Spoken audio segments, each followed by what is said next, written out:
Amém, irmãos? Glória a Deus. Abra sua Bíblia rapidinho em livro de Atos, bem rapidinho, capítulo 9. Amém? Bem rapidinho.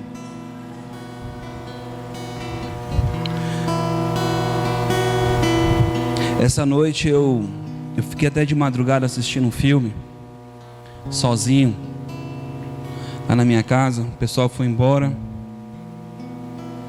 E eu sempre questionava a Deus por que os filmes gospels nunca mostram um Deus real.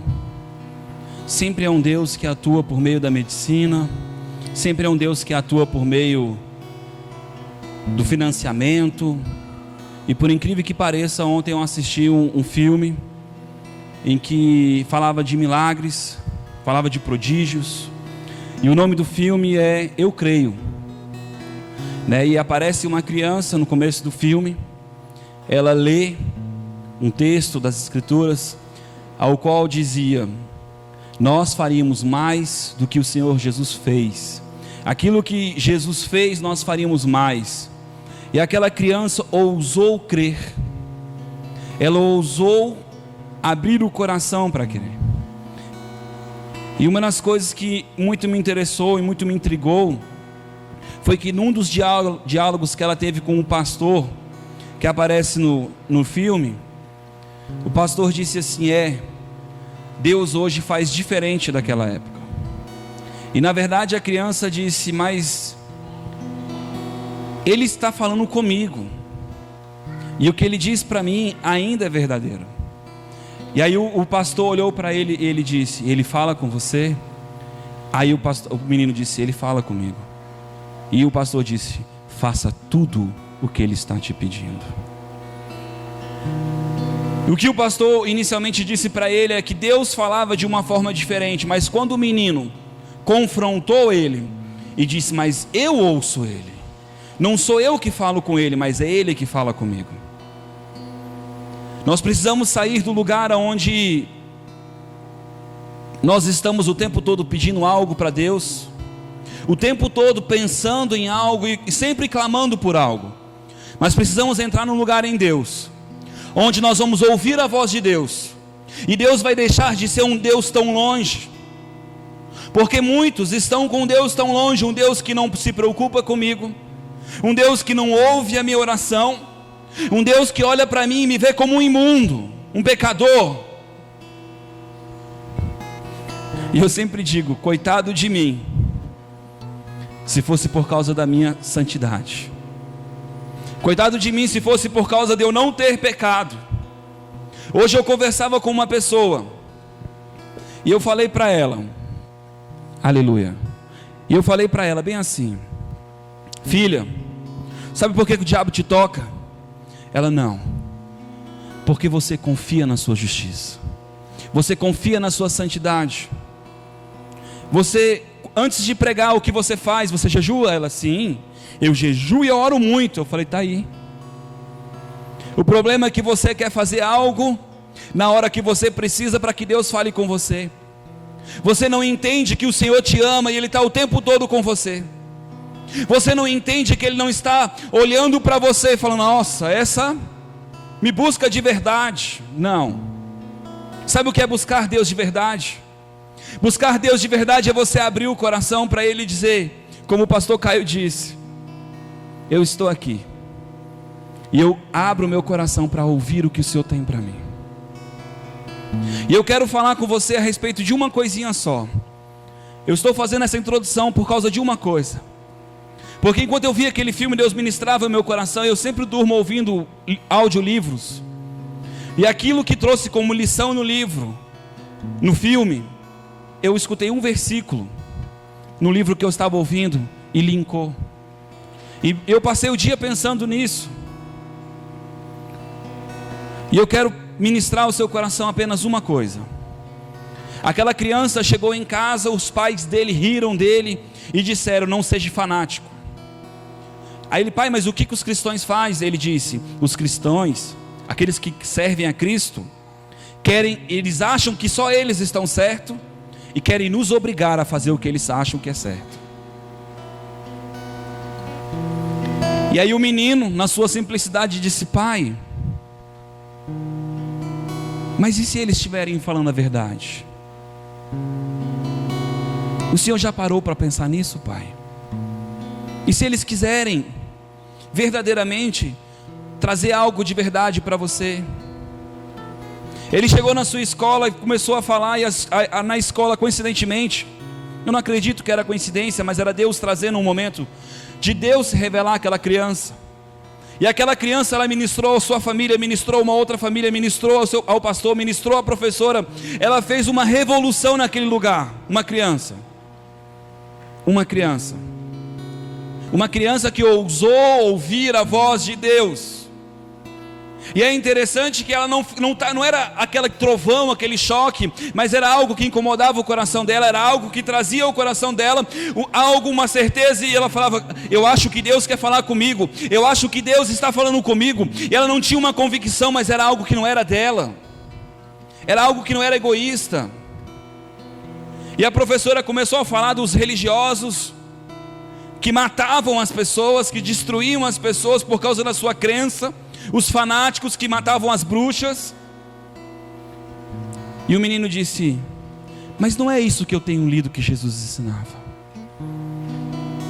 Não pode, professora, não pode menosprezar a doutrina de Cristo por causa de um erro de uns. Uma criança. Muitas vezes nós estamos olhando para o homem e estamos fechando o nosso coração para que o Deus quer falar conosco. Talvez você entrou neste lugar e você imaginava uma imagem de santidade, um homem em coroa, de terno, com uma cara de santo, e você se deparou com um cara como eu, de camisa polo, que não parece um santo. Mas eu quero te dizer, Deus, Ele olha para você como você é. Ele não está olhando para suas vestes, Ele está olhando para o seu coração. E hoje Ele não está aqui para te julgar. Se Ele pode se revelar a uma criança que não tem mérito nenhum, qual é o impedimento dele olhar para você e se revelar para você hoje? O que dificulta? Se não é os nossos pensamentos, as nossas concepções a respeito de quem é Deus. E muitas vezes nós estamos o tempo todo dizendo: mas Deus faz isso, Deus faz aquilo, e você nem sabe o que é Deus de verdade e está tentando rotular o que é Deus. Eu só quero te dizer uma coisa: Deus não está limitado. Deus, Ele fala com você em sonhos. Deus, Ele fala com você usando esse gordinho aqui, ó. Usando esse gordinho aqui, ó. Podia ser careca, podia ser cabeludo. Não importa quem sou eu, mas importa o quanto você está sedento por Ele. Na semana passada eu preguei sobre a mulher samaritana, que ela se relacionava com vários deuses porque ela procurava o Jesus. E Jesus teve que passar por aquele lugar por causa da sede dela. E eu quero te dizer que Jesus hoje, Ele está passando neste lugar, porque Deus trouxe para mim um texto. Na verdade são 3 textos, eu não vou ler. Eu vou ler um só para você saber que está aqui, Atos 9. Mas tem outros lugares que fala também. O apóstolo Paulo, antes chamado Saulo, traz o seguinte texto. Ele era um perseguidor da igreja, um perseguidor daqueles que seguiam Nazareno, um perseguidor daqueles que seguiam a Jesus Cristo. E ele era um homem extremamente zeloso na sua condição de buscar a Deus. Pensa num homem que parecia santo. Era apóstolo Paulo. Saulo, mantendo ainda ameaças de morte contra os discípulos do Senhor, dirigiu-se ao sumo sacerdote e pediu-lhe cartas para a sinagoga de Damasco, a fim de que, se encontrasse algum daquela seita, quer homens, quer mulheres, levasse preso a Jerusalém.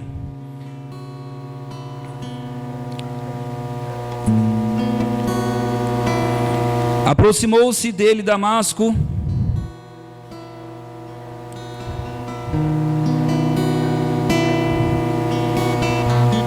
irmãos, a minha versão do celular é diferente.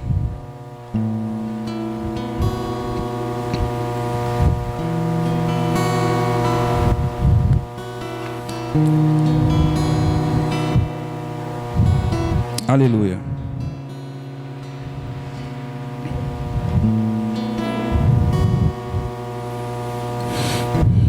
Glória a Deus. Abre no 14:15. Porque se está diferente, vamos procurar onde está igual.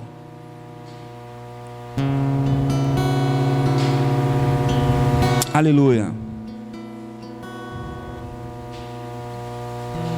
Glória a Deus. Aleluia, Jesus.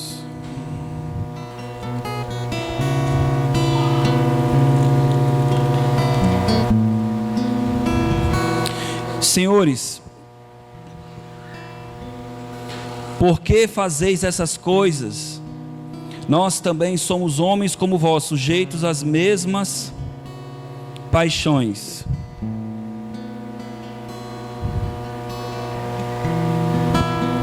As mesmas paixões.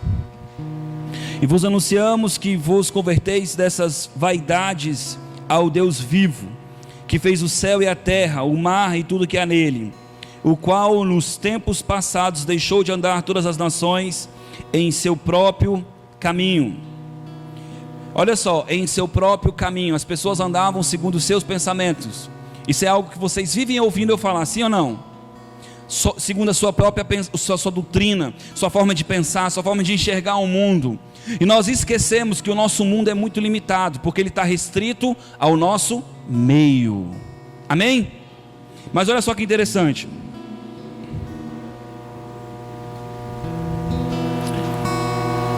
Contudo, não deixou de dar testemunho de si mesmo.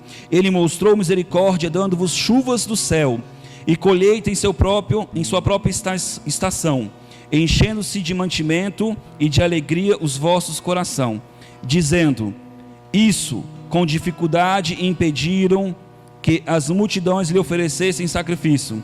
Chegaram, porém, uns judeus de Antioquia e de Icônio, os quais, tendo convencido a multidão, apedrejaram a Paulo e o arrastaram para fora da cidade, sendo que quase morto. Aleluia. Glória a Deus. Olha no 9. Esse ouvia falar Paulo, que olhando para ele, vendo que tinha fé para ser curado. Aleluia, Jesus.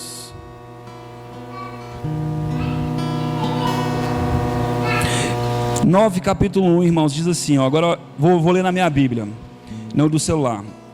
Enquanto isso, Saulo ainda respirava ameaças de morte contra os discípulos do Senhor. Dirigindo-se ao sumo sacerdote, pediu-lhe cartas para a sinagoga de Damasco, de maneira que, caso encontrasse ali homens ou mulheres que pertencessem ao caminho, é sobre isso que eu queria falar. Eu passei batido e não consegui achar essa palavra. A seita ao qual o apóstolo Paulo chamava os nazarenos, eles eram conhecidos como caminho. Por quê? Porque todo mundo vai achar que nós estamos querendo tirar eles do caminho que eles andam. Mas será que o mundo te conhece como aquele que está no caminho? Será que o mundo te taxa como aquele que de verdade conhece o caminho? Será que o mundo olha para você e consegue encontrar em você um cara que entende para onde está indo? Pior do que isso, será que você tem convicção que você está no caminho? Porque o caminho não representa um destino terreno, mas o caminho representa uma pessoa. A seita do caminho, Jesus veio para que todos conhecessem ao Pai, Ele é o caminho. Quando eu estou em Cristo, eu estou habilitado, e foi isso que o pastor Caio pregou hoje, a adentrar no Santo dos Santos e ter comunhão com o Pai. Será que você está aberto a estar no caminho? Será que você essa noite está habilitado a crer que Ele não está olhando para o seu pecado, de algumas coisas do que eu li nesses textos. Se não me engano, no 19, capítulo 9, capítulo 19, verso 9, fala que o apóstolo Paulo pergunta para aqueles homens se eles tinham ouvido falar do Espírito Santo, e eles disseram não, apenas do arrependimento. E eu quero te dizer que para você entrar no caminho, você precisa se arrepender. Se arrepender sabe do quê? De querer andar segundo suas próprias forças.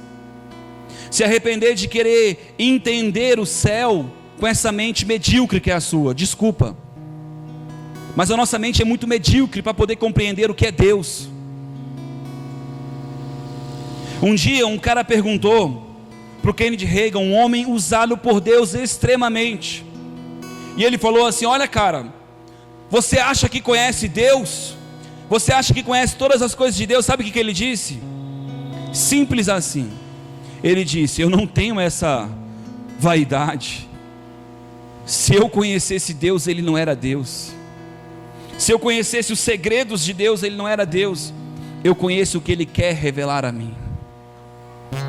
E sabe quanto tempo você vai demorar para conhecer a Deus? A eternidade. Porque Deus não tem fim. Se você está precisando hoje de um abraço, Deus é esse abraço para você.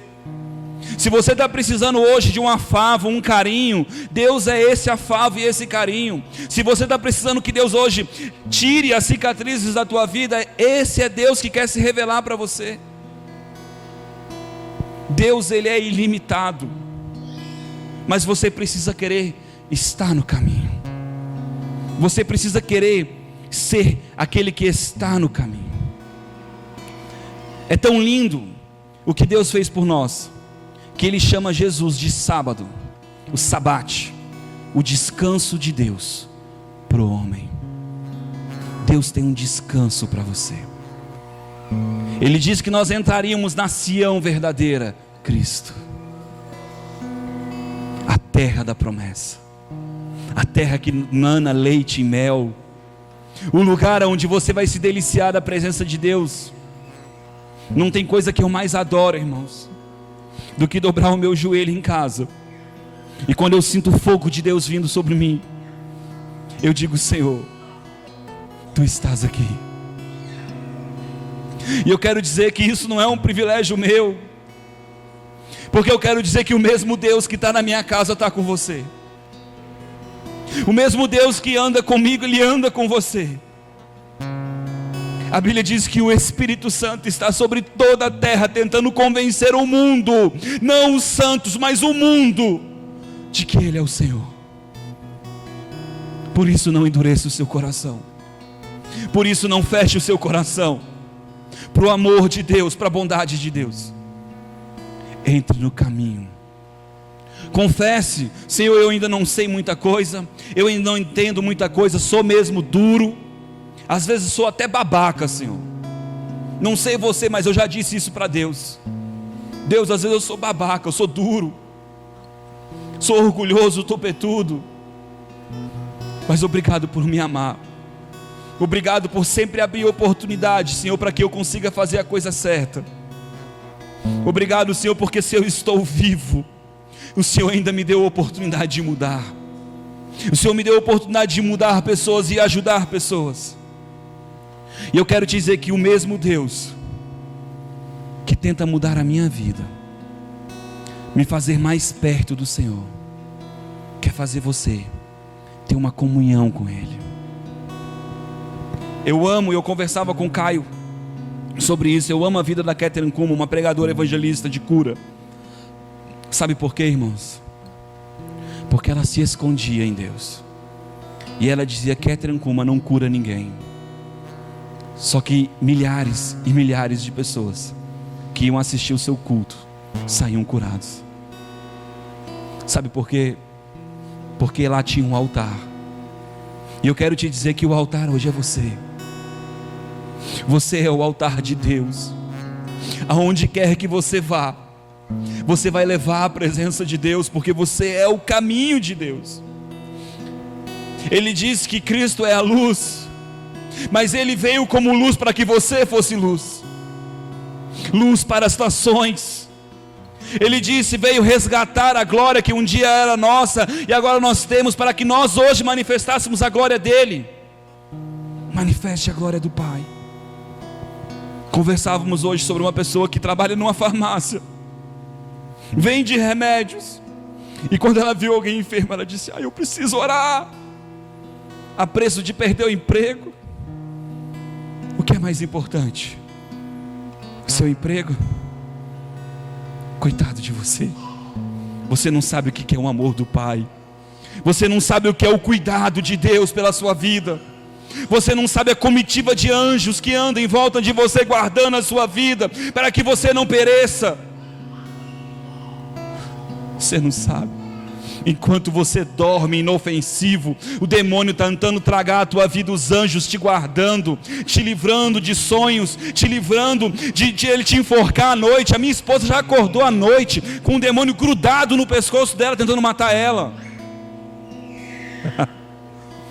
Mas o Senhor, Ele é aquele que nos guarda. Você precisa entender isso.